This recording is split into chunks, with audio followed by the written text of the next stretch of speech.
कहानी माँ की आखिरी इच्छा। एक बार एक बूढ़ी माँ को उसके बेटे ने एक वृद्ध आश्रम में ले जाकर छोड़ा।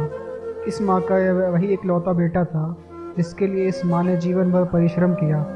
इस बेटे के लिए वो सब कुछ किया जो एक माँ को करना चाहिए या एक माँ कर सकती है, और आज भी अपने बेटे को किसी भी तरह की परेशानी ना हो इसलिए आश्रम में रहने के लिए भी तैयार हो गई। वृद्ध आश्रम में रह रही माँ हमेशा अपने बेटे को याद करती, मगर बेटा केवल साल में एक बार उसको मिलने जाता या फिर फ़ोन पर बात करता। कई साल बीत गए। वृद्ध आश्रम से बेटे को एक दिन फ़ोन आया। उन्होंने कहा, बेटा जल्दी से आश्रम आके अपनी माँ से मिल लो, वो बहुत सीरियस है।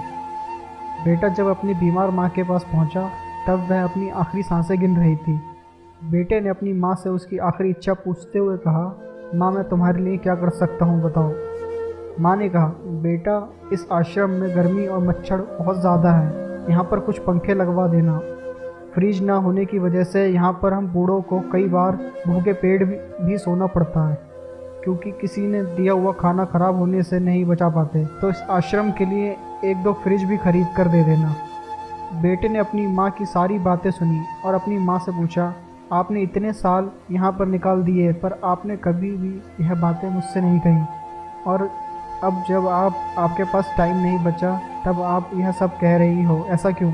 माँ ने बेटे को जवाब देते हुए कहा, बेटा मैंने गर्मी, भूख और पीड़ा सहन कर ली, लेकिन मुझे पता है जब तेरे बच्चे तुझे यहाँ पर छोड़कर जाएंगे तब तू यह सब सहन नहीं कर पाएगा, इसलिए तेरी सुविधा के लिए मैं तुझे यह सब लगाने के लिए कह रही हूँ।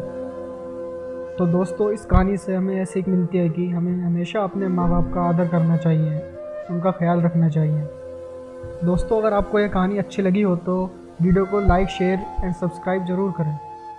धन्यवाद।